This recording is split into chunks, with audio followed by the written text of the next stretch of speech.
Welcome to the Talented Learning Show podcast series, episode 92, with independent learning tech analyst John Leh. Today I interview Dr. Karl Kapp, director of the Institute of Interactive Technologies at the Commonwealth University of PA, about his new book on Action First Learning. You can find more of our fiercely independent content at talentedlearning.com. Well, welcome back, listeners, to the Talented Learning Show podcast. On this show, I'm fortunate to interview the world's leading experts in learning technology from pretty much every perspective, from the vendor, the practitioner, the consultant, and the educator perspective. It pays no different. We got Dr. Karl Kapp back here for the fourth time on the Talented Learning Show on our 92nd episode. Karl's been leading the industry here on topics such as micro-learning and gamification for decades. He is, as I mentioned, the director of the Institute of Interactive Technologies, which is where I graduated from in Commonwealth University 28 years ago, and been in the space ever since then. And so it's always great to work with Karl and see the advances that him and his team is doing at the university and at the Institute. And one of the things that Karl's been working on is this concept of action first learning. We're going to learn all about it today, what it is, why you want to do it, some real life examples, advice on how to get going.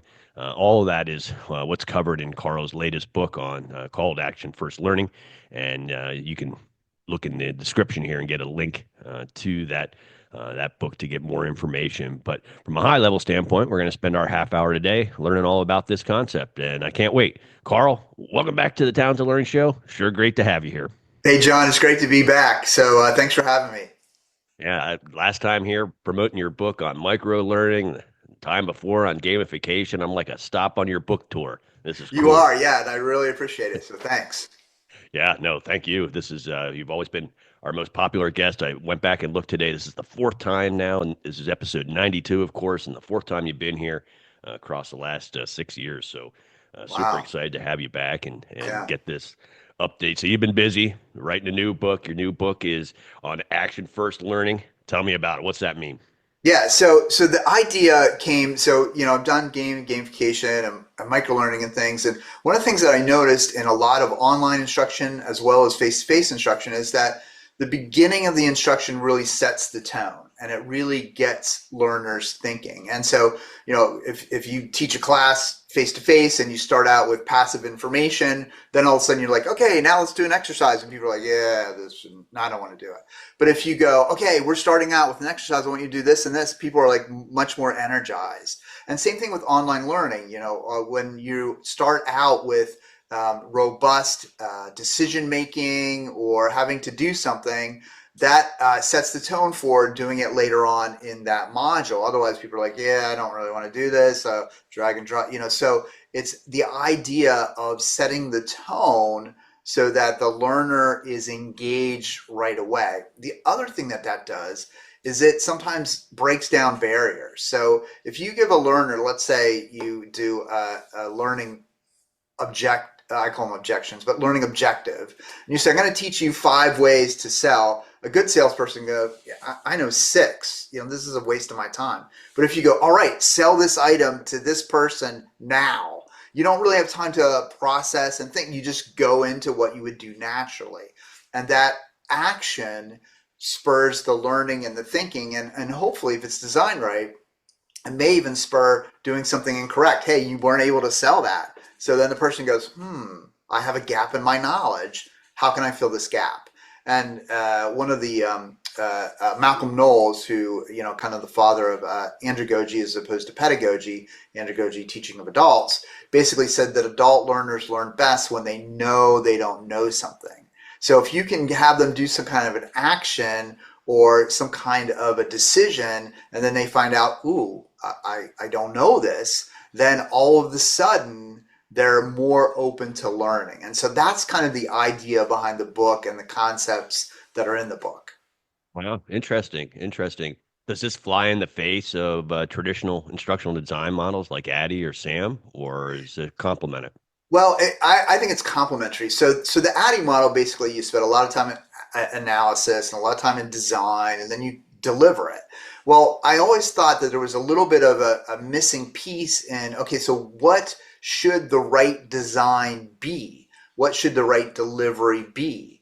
And so it's more of I always call it action first learning is more of a philosophy. So it dovetails very nicely with Addie and very nicely with Sam. Those are methodologies for creating the instruction. This is a philosophy for what the instruction should be. It should be first, action focused. And there's a lot of terms like uh, active learning and problem-based learning and all that kind of stuff. And what happens is, especially in the academic world, and then it kind of floats over sometimes into L&D, is that people will go, "Hey, that's not really problem-based learning. That's not officially problem-based learning. It should be this, this, and this. Oh, that's not officially, active learning. It should be this, this, and this." And then I think a lot of semantics and a lot of people get caught in like, "Oh, is that the right way? Is it?"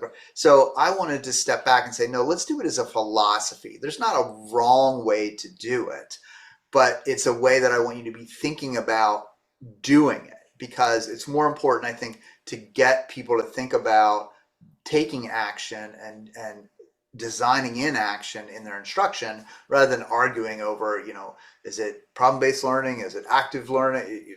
That doesn't matter. The fact that we get the learners to do something meaningful, that's what matters.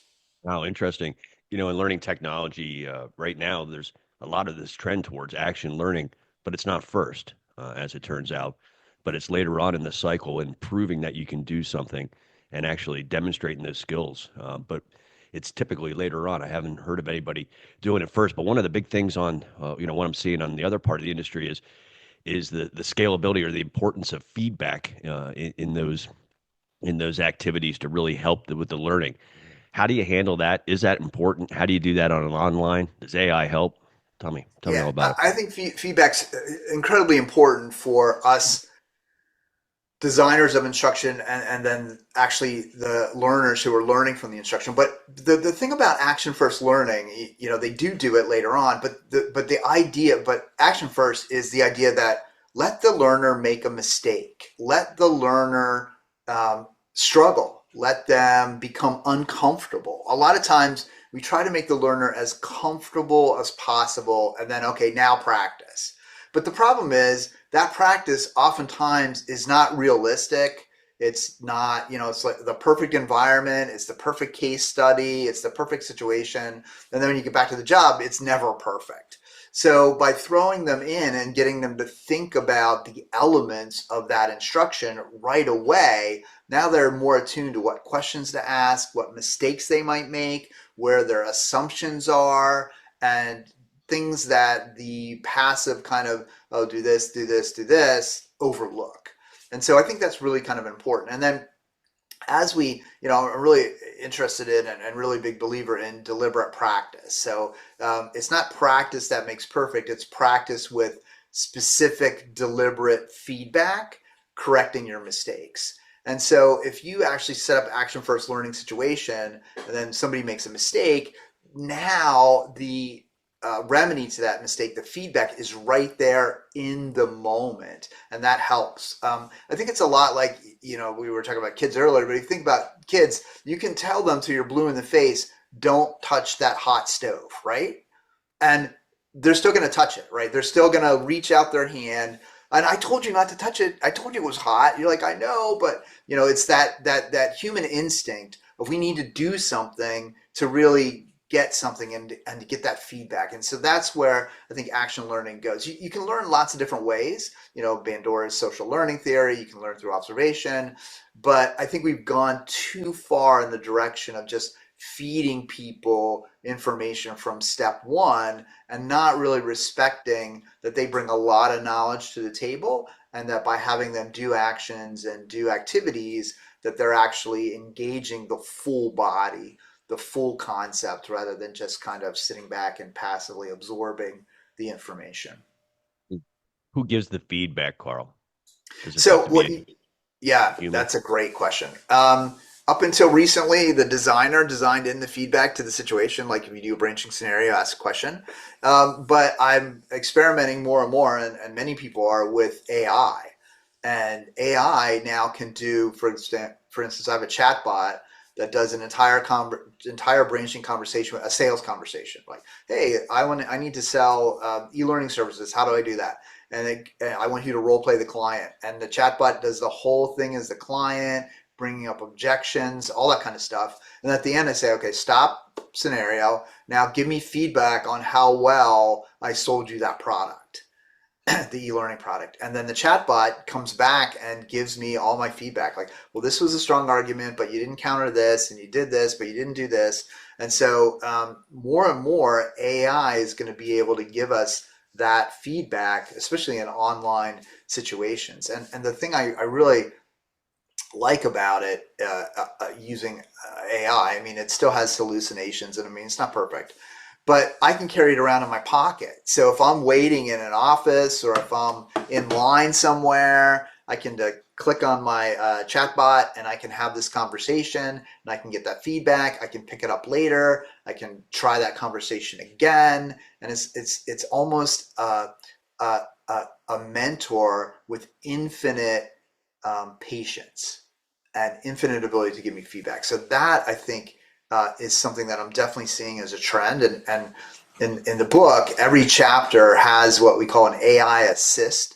And so what that is let's say we talk about developing card games for learning or escape rooms for learning or using AR, VR, or even AI coaches. There's a little portion in there that says, hey, if you're thinking of doing this, here's a way you can set something up in AI that's going to help you with this particular design.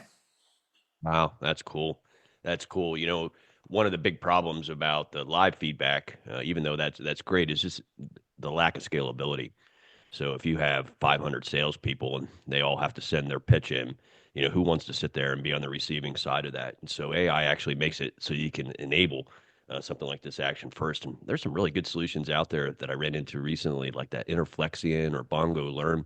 They're both focusing just on this feedback part, and they train the AIs to get better and provide parameters and what are the keywords you're searching for, and trying to speed and articulation and all kinds of things that are Yeah, laying. it's absolutely crazy. I've seen one that track eye tracking. Am I looking at the avatar's eyes?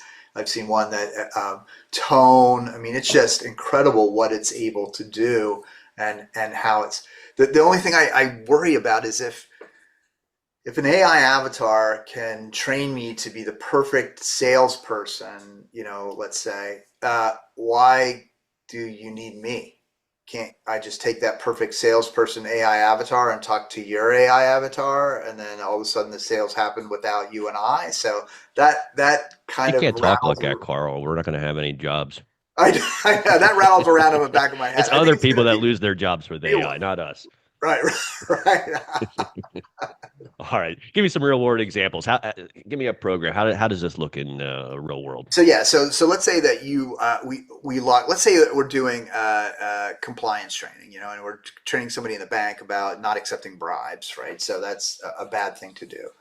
Um, Instead of having the training start with the learning objective and why bribes are bad and what, just open up the training. You log in. It says your boss has come into your office and accused a coworker of embezzling $10,000. What are you going to do? Right. And right away, you've got to take action. You've got to do something. We're not going through objectives or anything like that. We're actually forcing you to take action.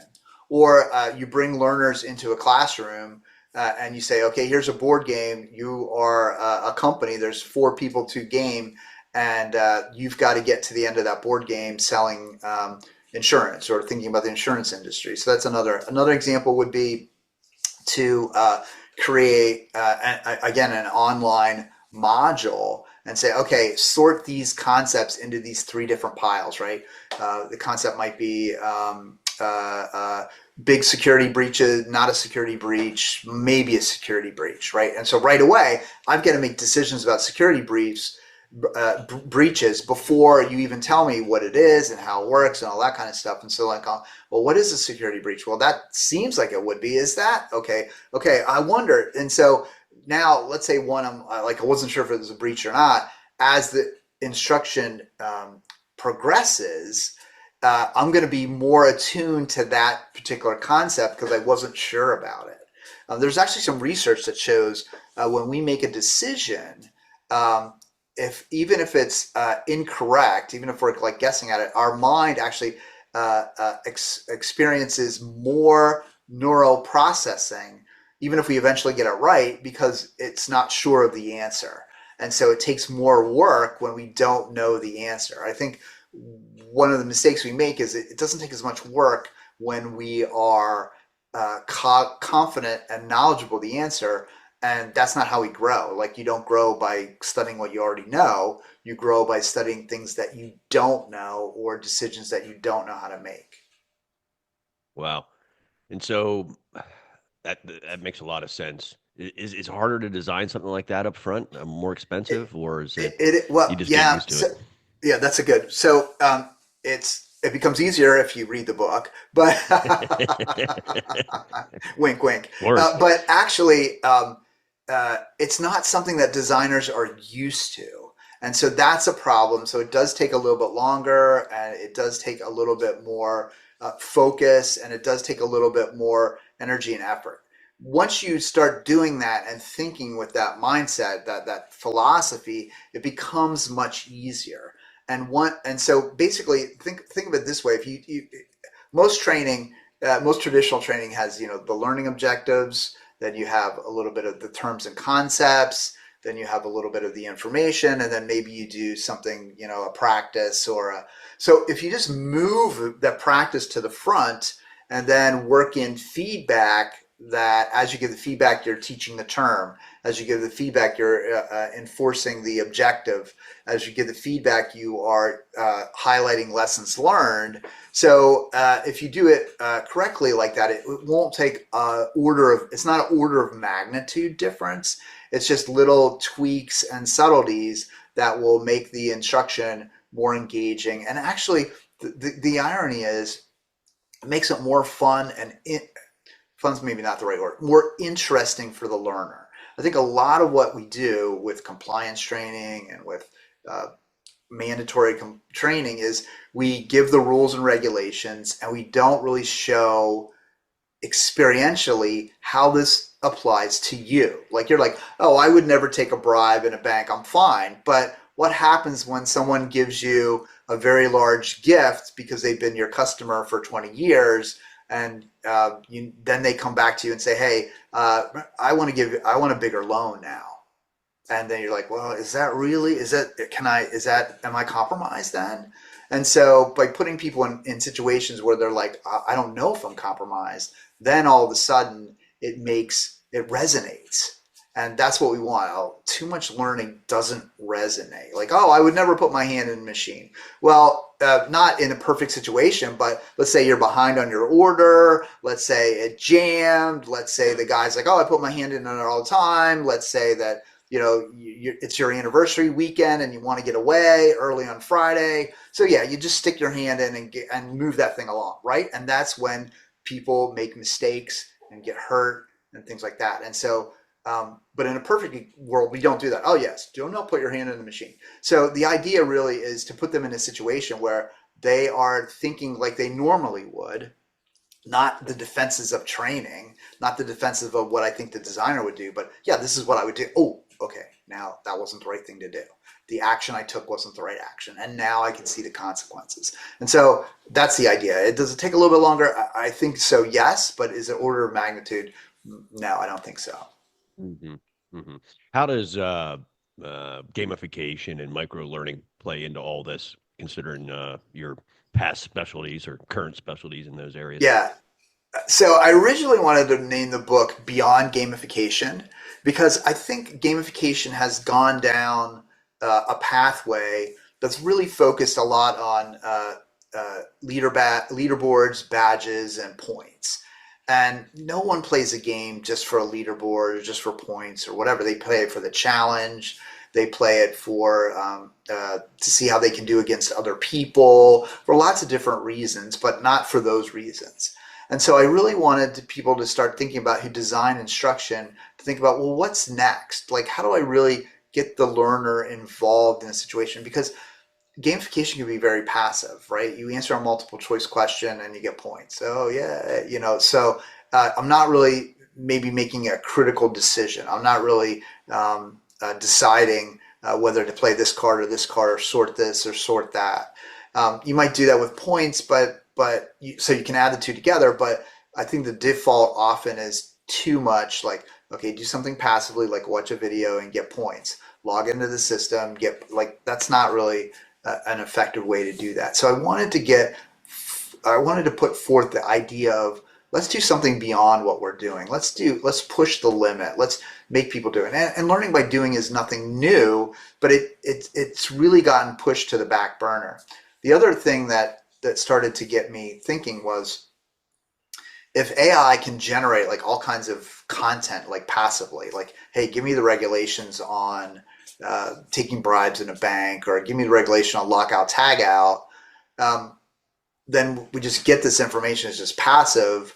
Really, are we helping the learners or not? So I want people now at this inflection to think, well, what can we do to really bring home the learning? If you can get the information anywhere, where's the behavior change? Where's the real performance improvement? And that comes from doing things, not being passive. So that was kind of like beyond gamification. The Wow, micro interesting. learning, you can always inject micro learning into different situations, I think, to help, pre-learning, post-learning, those kind of things.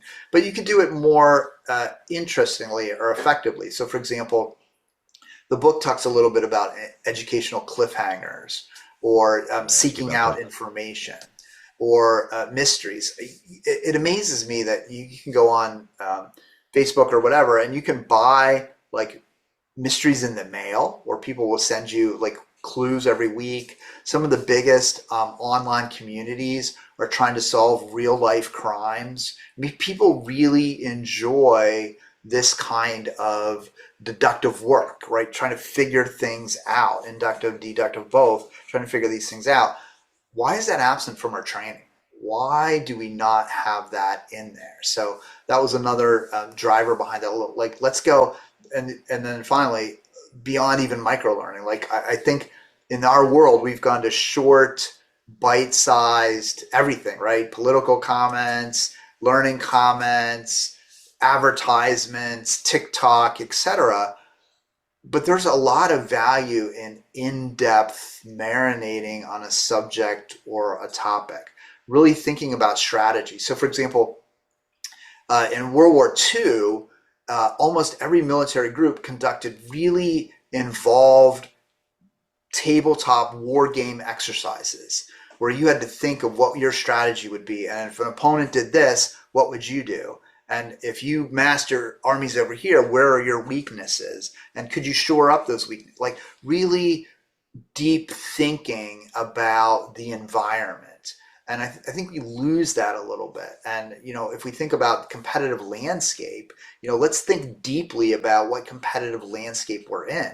So if we did this move, what would an opponent do? Or if an upstart develops this technology, what will we do in this case? And when you think through and recognize the dangers, or the SWOT analysis, strengths, weaknesses, opportunity, and threats, you could take that and say, oh, we can counter that by doing that with that deep thinking. So, all types of learning have all types of applications, micro learning and gamification.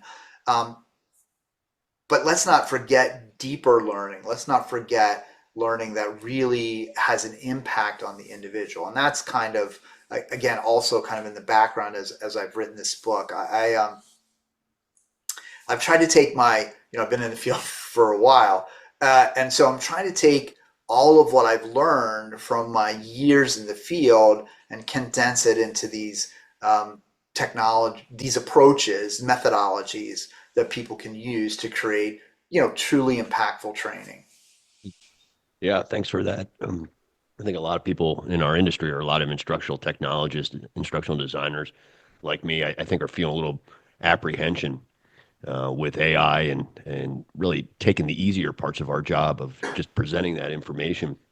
So maybe what this is a really opportunity for us to provide more value inside of our organizations by helping identify, areas of impact and prioritizing this, and using this to move the business needle, and keep us relevant, keep instructional designers relevant, by taking this higher level learning that actually is tied to, ideally, back to business impact if our Absolutely. I mean, programs. I think the learning should be about like how come we don't let people practice, right? I just think it's an analogy I use often is, Tom Brady at one point was the greatest quarterback of all time, still maybe. And guess what? Tom Brady showed up to practice every day. By the time Tom Brady got to the Buccaneers, he probably should have known how to play football, right? So why did he practice?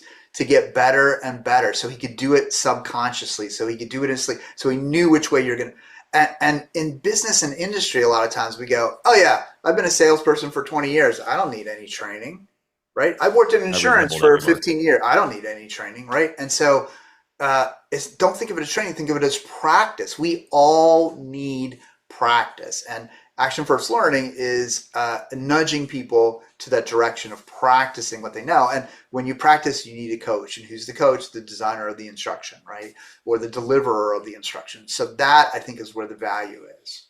That's cool. That's cool. We had the CEO of Memrise, language learning app, on the podcast here in the last year or so, and I was making the exact same points from language learning. You can practice to say I want a coffee and order a coffee 100 times, but there's nothing like getting in front of the barista and getting smacked down in Paris. When you try to do it. And so it's the whole idea of those applications now is just to bring that practice so you just get rote and you can get in these different situations because sometimes the barista may say this or do this or hand you wrong things as a way you just keep on reinforcing and reinforcing to Yeah, get into that exactly. automatic stage. Our conversations always go so fast They do. because you're so interesting. But so, what if? So we're running towards the end, so we're going to have to get some bicycle questions here. What's your advice for organizations to make this change? Is there any process? Do you just start doing it and people will like it, or do you have to like sell this internally first to Well, try to do it? so yeah, I'm a big advocate of beg for forgiveness. So I would Okay. say take your learning, redesign it with this philosophy, launch it, and then see what happens. I think people will like it, so you might not have to beg a lot for forgiveness. And if an instructor or instructional designer or really anybody that's in charge of this could take away just one idea from your book, what do you think is the most important takeaway? I think so. One thing I didn't mention is there's a element of reflection in action first learning. So you do the action, then you have to reflect on it. Otherwise, you just have an experience. So what I would take away, what I would give them, I would give them the phrase action first learning and reflection. So if you do that, you're going to get the most value out of your instructional efforts. Outstanding. Outstanding. Where can you get the book? So the book is on Amazon, so you can pre-order it now. It's on Barnes and Noble, and it's available through ATD as well. And it's really, I'll just kind of show the thing I like about the book is it's got action first learning, and then my colleague Kevin Thorne has done some cartoons because if you think of Action Comics, so he's done like some cartoons for Cool. every chapter. So it's really cool. It's a fun book, but it's also a deeply, I think, impactful opportunity to create really good instruction. Outstanding. Well, you've been leading the industry for 25, 30 years. I've been following you forever. It's great to see your progress here because you're always out pushing. One time we sat on a panel discussion, it was probably 15 years together, and you asked me my thoughts about gamification. And I said, "What's gamification?" And I think that was a good indication of how you're always out in front of things. And so I'm sure Action First Learning is a great way here to start taking boring learning and making it more impactful. And so thanks for sharing it with us. Thanks for writing the book and leading the industry here on all our new thoughts. So it's great to have you back. Thanks for having me. This has been fantastic. Always enjoy coming and speaking with you. Thank you for listening and tuning into another episode of the Talented Learning Show. You can find more of our fiercely independent content at talentedlearning.com. Have a great day, and we'll see you on the next.